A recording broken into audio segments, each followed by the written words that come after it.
Ji-woon lit. Fatigued from the long flight, Yun-Jin yawns as she turns on her laptop.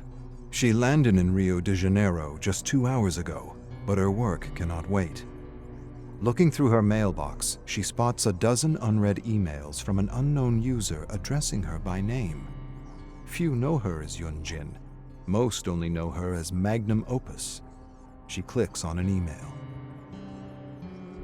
A graphic, detailed description of someone's plan to murder her and the trickster.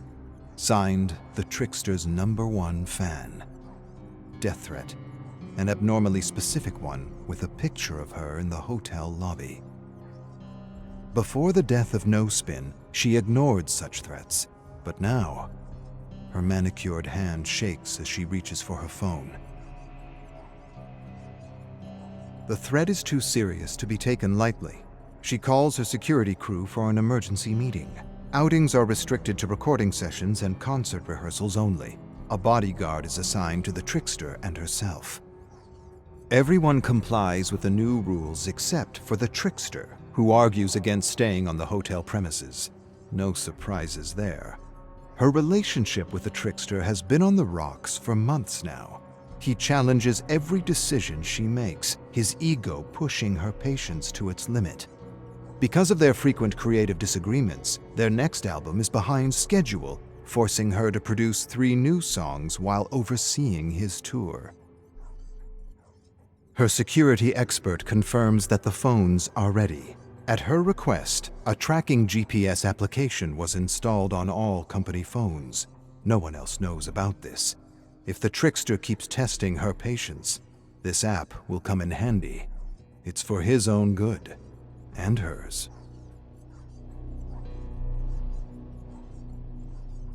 Yun-Jin pours herself a cup of coffee at the recording studio, stifling another yawn.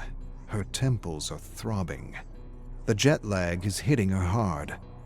Plus, the constant threat of a crazed fan prevents her from getting any sleep at night. On her way back to the booth, she notices that the studio next to theirs is occupied. She peeks inside. A young man is laughing in the recording booth. He has an easygoing smile that could sell thousands of magazines. She recognizes the man at the mix table, Alano Muse, a semi-famous producer from San Diego. What is he doing in Rio? Some bits of fresh gossip could help re-energize her. She taps on the door's window. The door creaks open. He remembers her, of course. Who could forget the magnum opus? She invites herself in as he plays the track he is working on. A slow, predictable build for the bass line, formulaic, too safe to be of any interest. Then, an ethereal voice fills the room. Yun-Jin almost spills her coffee. The artist's voice is crystalline. His range is powerful, yet nuanced. Who is that? Alano tells Lucas, the young artist, to drop down his pitch a notch. Bad call. The track should be building up to push Lucas's range instead of confining it to a boring, generic sound. She walks up to Lucas and hands him her business card. Contact me when you're ready to become a serious artist. A pang of regret hits her on her way out. She said those exact words to the trickster many years ago.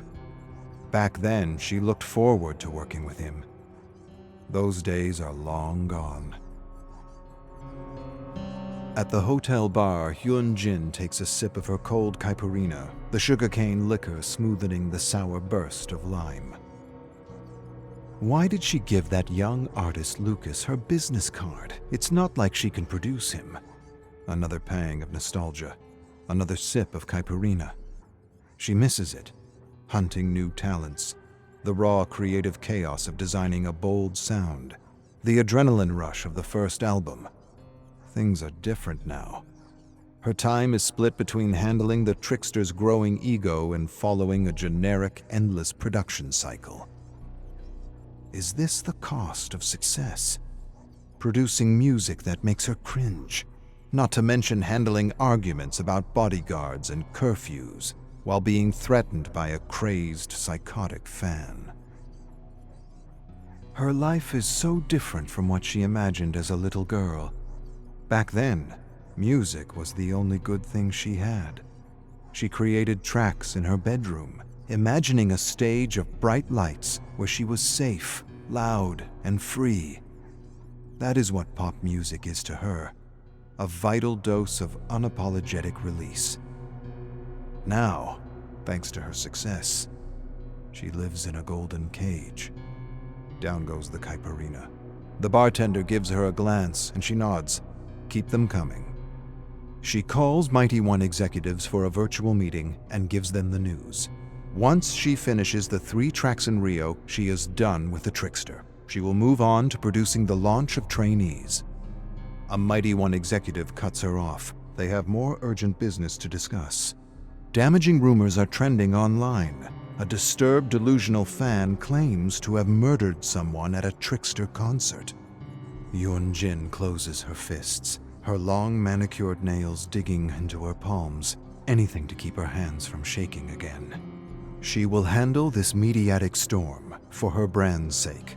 But after Rio, she is done with the Trickster, whether Mighty One is willing or not.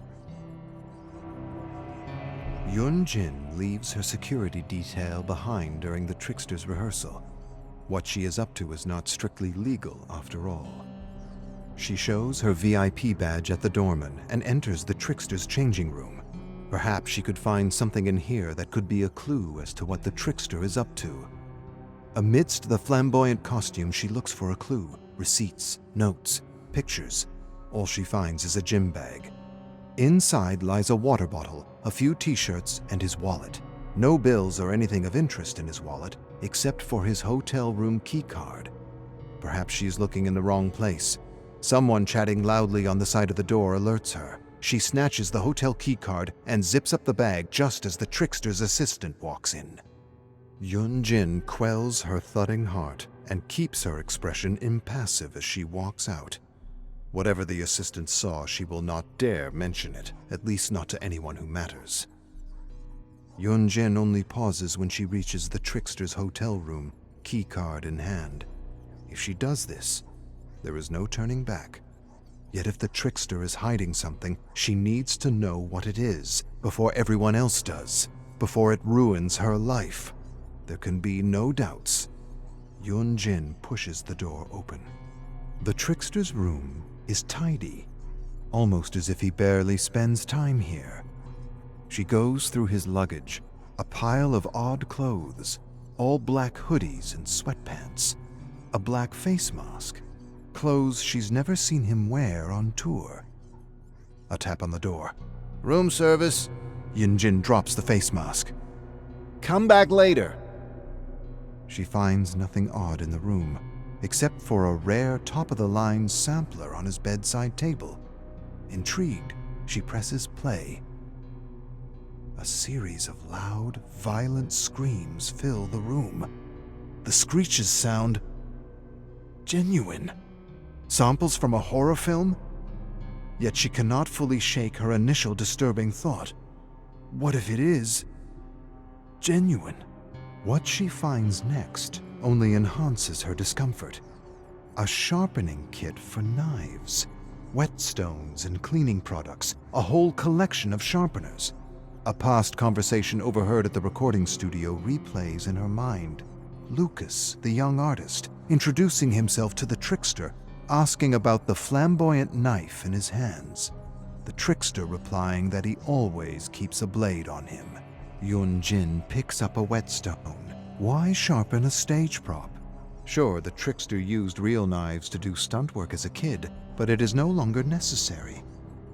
This obsession with knives is not just for show. And what is the point of sharpening a knife if it's not to use it? She shudders. Another noise at the door. Yun-Jin puts down the whetstone.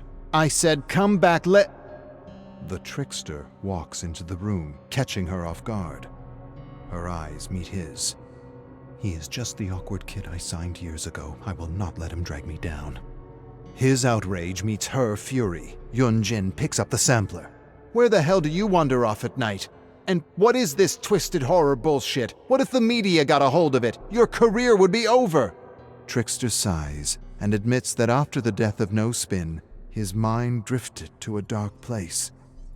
He rarely talks about their death, and she can tell why. That day still haunts her dreams. Time passes, but guilt remains. Yun-Jin spots his phone on the table. Grab a drink from the minibar, Trickster. Today's rehearsal is cancelled. She keeps the sampler and reminds him to stay on hotel grounds until the concert. He nods in agreement. Good. For her ploy to work, he must think she trusts him. Yun-Jin looks out from her hotel room. Outside, the downpour is relentless, causing flash floods in parts of the city. She calls her staff. No matter how bad the storm is, the show must go on. Yet the weather is not to blame for the growing apprehension in the pit of her stomach. There is something off about the trickster, a hunch she can no longer ignore, no matter how profitable he is. While he might seem sincere, years in the business have taught her that she cannot trust anyone. Yun-Jin grabs her phone and activates the GPS tracker on the trickster's company phone.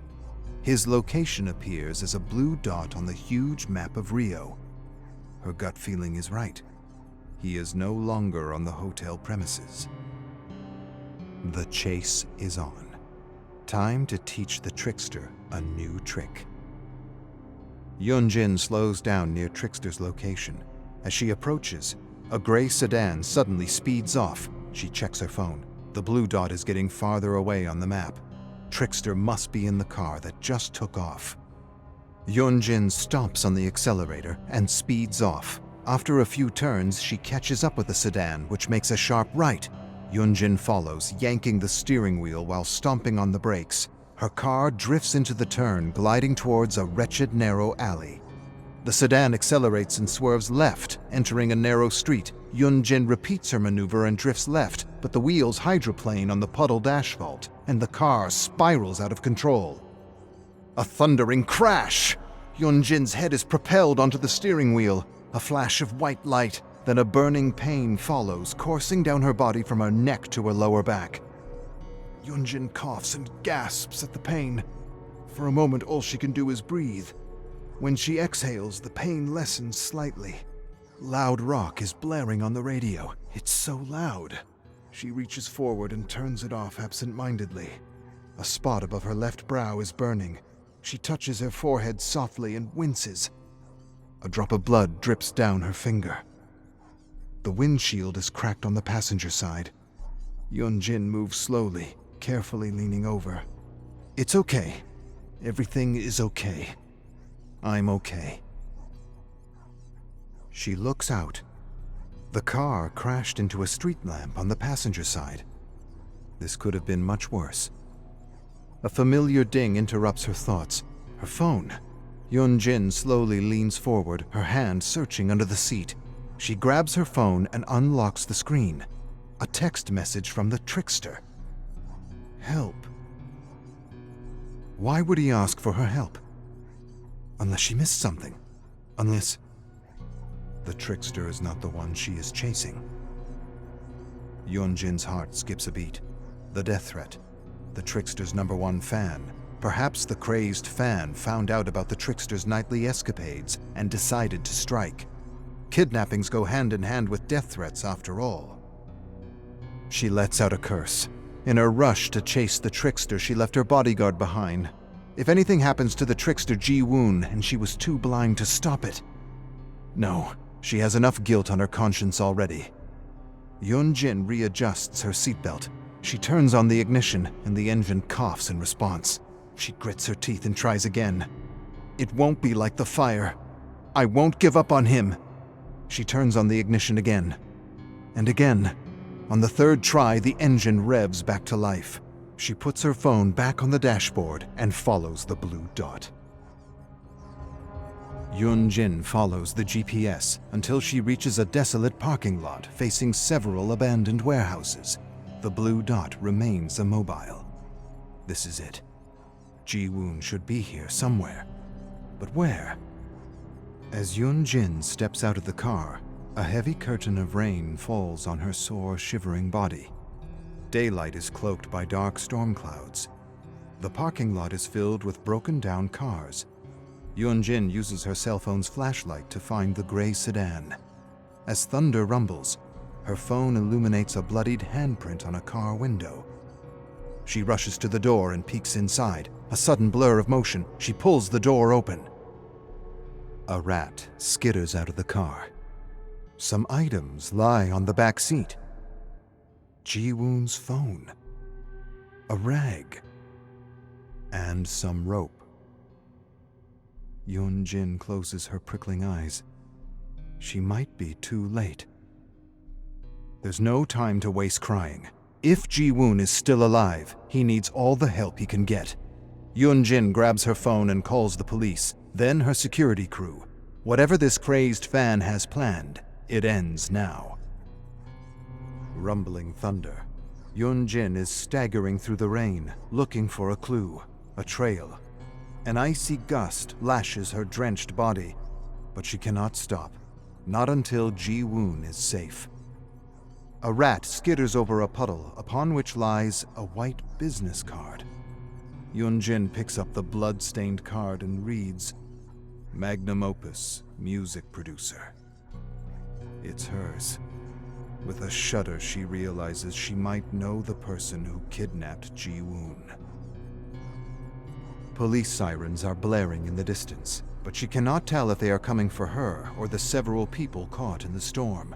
Yun-Jin shouts Ji-woon's name, yelling in despair over sirens and thunder. Then she hears a scream coming from across the parking lot, where stands an abandoned warehouse. She rushes to the warehouse, reaching its wide doors. A chain is wrapped around the handles, padlocked into place. Meanwhile, police are arriving on the scene. A brutal scream emerges from the warehouse.